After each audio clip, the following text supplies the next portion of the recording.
We are of Bajor. What does that really mean?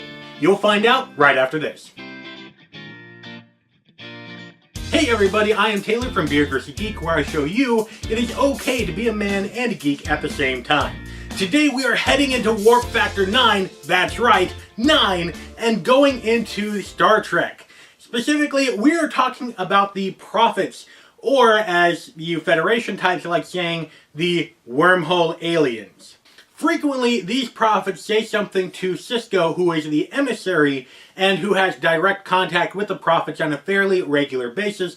The prophets keep saying the phrase, "We are of Bajor." Now, Sisko being the emissary, and a lot of people have interpreted the words, "We are of Bajor," to be, we have Bajorans' best interest at heart. We are looking out for Bajor. We want to help them succeed. However, I disagree with that. Yes, it is true that they want Bajor to succeed, but why?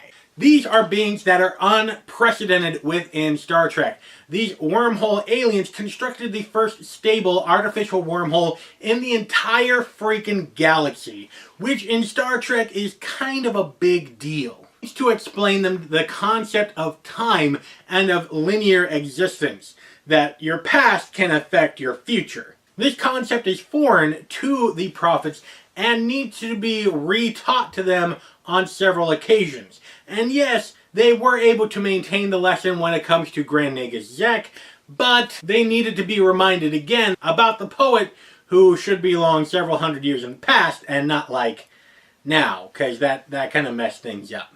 Now, this whole concept of time plays well into my theory about the statement, "We are of Bajor." You see, time is not exactly linear. Time is, well...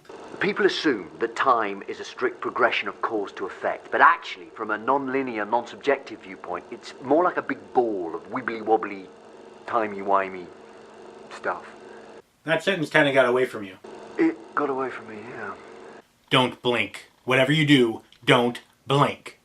Blink and you're dead. Q stated that the Q was like humans once, but evolved into higher, better, overall fantastical beings. And the Q has powers and ability that far surpasses any human, Romulan, Klingon, etc., etc., the list goes on and on and on. And the Q essentially live outside of time. They live outside of linear time, however they understand linear time and cause and effect and all the rest of it. Citing the Q as precedent, I theorize that the Bajorans will eventually evolve to not needing their little pink and brown corporeal wrinkly-nosed bodies, but instead evolve out of that into some other type of being. Some type of being that migrates slightly away from Bajor and lives in the Celestial Temple, otherwise known as the Wormhole. We do know that the Prophets and the Pal Wraith are totally a thing. That is verifiable. Whether they be spiritual beings, whether they be wormhole aliens, they still exist. They still create things. They still cause mayhem and mischief depending on what side you're on. Now, a big part about the Bajoran religion is the belief that one day, if Bajorans live well, they are able to live with the prophets in the Celestial Temple. And I theorize that eventually, after millions, eons, whatever amount of years, when the Bajorans evolve, they evolve into the prophets. The prophets live outside of time. Therefore, those eons in the future, those Bajorans who evolve into the prophets would have always existed. Let me say that again. They would have always existed because the prophets exist outside of linear time. Therefore, 10,000 years ago, when the prophets sent the first orbs, it was the Bajorans an eon ahead of when the first orb was sent down. The prophets do look out for the Bajorans' best interests because they are of Bajor in the literal sense. They are Bajoran, or at least they were Bajoran an eon ago when they still had their corporeal bodies. They know exactly what is going to happen in the future and what the different causes and effects and everything is going to be after they're reminded by Sisko. And how else would you explain the Orb of Time? The Orb of Time allows people to see the past, the present, and the future. Well, who else would know that except a being that has existed in the past, present, and future, and who knows it already? And if they are of Bajor, It is a literal, they are of Bajor.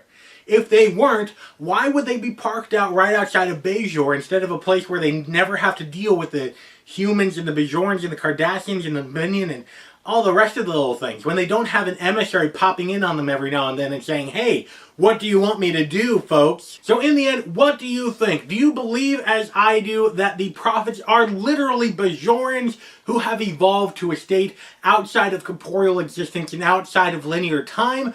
Or do you believe that we are of Bajor simply means that they're looking out for the Bajorans' best interests and have no actual physical, biological connection to the Bajorans? Let me know in the comments section down below. And if you like this video, go ahead and subscribe. Great videos are coming out every week where I show you it is okay to be a man and a geek at the same time. You can also check out this great Star Trek video right here, or you can check out this video for some more awesome manliness or geekiness. Because after all, if the women don't find you manly, they should at least find you geeky. And until next time, don't go shaving on me.